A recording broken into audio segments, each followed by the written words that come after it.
Why is our agricultural prices going up and down? Because I have black money. I'm a wholesaler. I come to the wholesale market, tell the farmer who has come to sell, he can't go back. He has to dump everything and go.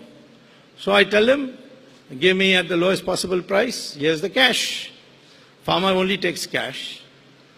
And so he takes the cash, he gives it, whether it's fruits or whether it's vegetables or rice or wheat.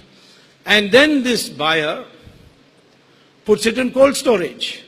An artificial shortage is created, prices shoot up, then you sell tomatoes, all these. This is why the prices go up and down.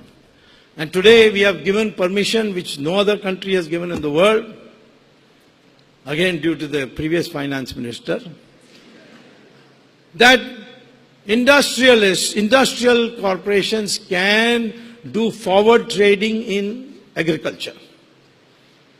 And they come with all the black money, dump it, and then the prices go up.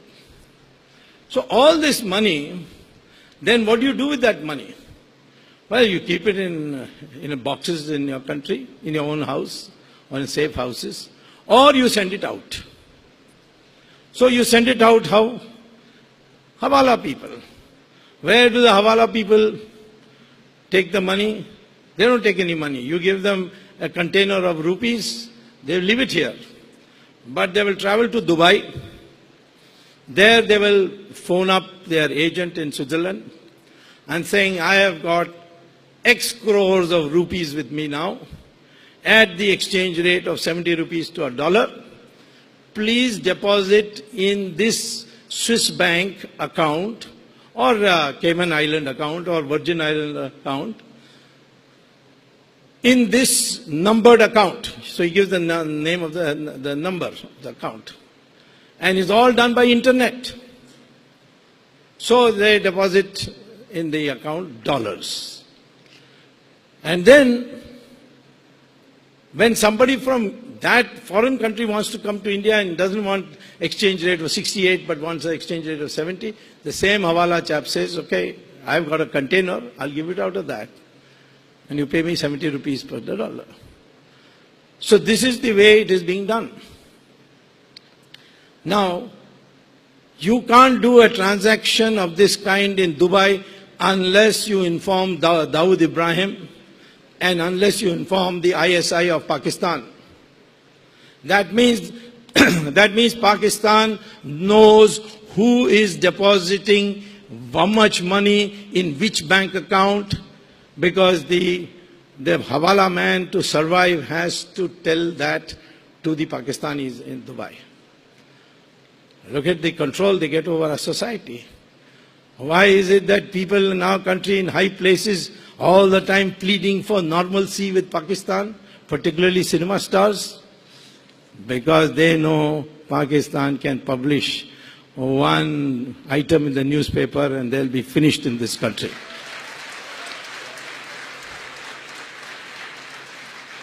Now, if you put money in Switzerland banks, they don't give you interest. They may charge you 2% service charge. So you have to pay them to keep the money. And then what does Switzerland do? Take that money of your bank and go and deposit it and invest it in the bond market in America and get 4%. So 2% from you, 4% from a 100% safe bond market in America. Switzerland earns 6% on your money with no work done at all. That's why Switzerland people are very happy nowadays, particularly the Indians. Moreover, some politicians said, what is this Swiss banks charging us 2%? We should be able to earn something with our black money deposited in foreign countries. So again, the previous government came up with a new scheme called participatory note. I ask all kinds of finance students, have you heard of participatory note? Most of them say no, never heard of it. 99% people of India have not heard of it. If you go anywhere else in the world, they have never heard of it because it doesn't exist in their country.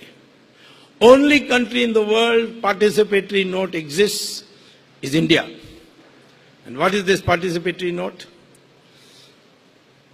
I have a bank account in Switzerland. I withdraw $1 million in cash, put it in a suitcase, take it to Morgan Stanley, US Fidelity Investment, or Goldman Sachs, in any office in Europe.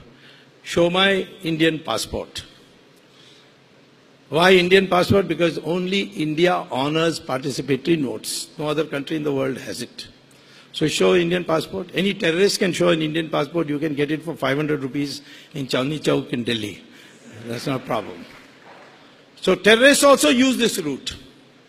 So they will give you, take the cash and give you a receipt, which is a participatory note, no name in it, no serial number in it, no date in it, just the amount.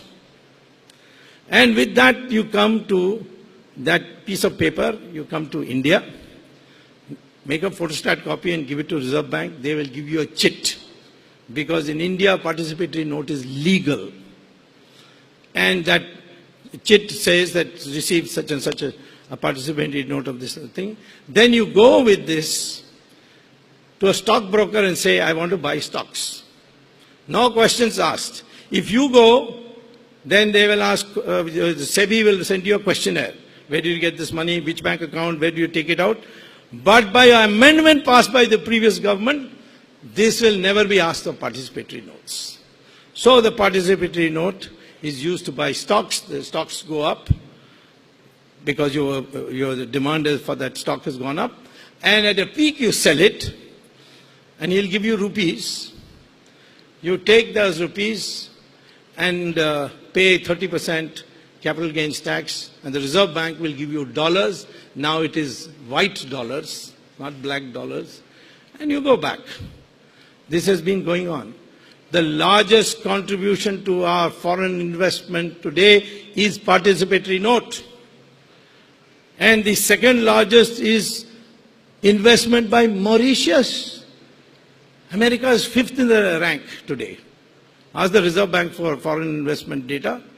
Find America is 5th. First is participatory note, second is Mauritius. Why Mauritius? Because against the previous government thought up a new brilliant idea. And the new brilliant idea was this, that why should we pay 30% capital gains tax? So if Mauritius Mauritius companies invest in India, in the stock market, then poor Mauritius, they're all overseas Indians, they were originally Bihari laborers whom the British took. So no capital gains tax on Mauritius companies. So what you do is you come after getting the participatory note, put $1 in Mauritius, they'll register a company for you. And on that basis of that company, you invest and you make your profit and don't pay any capital gains tax because you have invested through the Mauritius company. That is why when the 2G, I was prosecuting it in the Supreme Court, I found all the beneficiaries, all of them, all those who got the licenses, have address in Mauritius. Then I said, my God, why? Then I found they were on the same street. Their offices on the same street. They were in the same building. They were on the same floor. In fact, they had the same room number, all of them.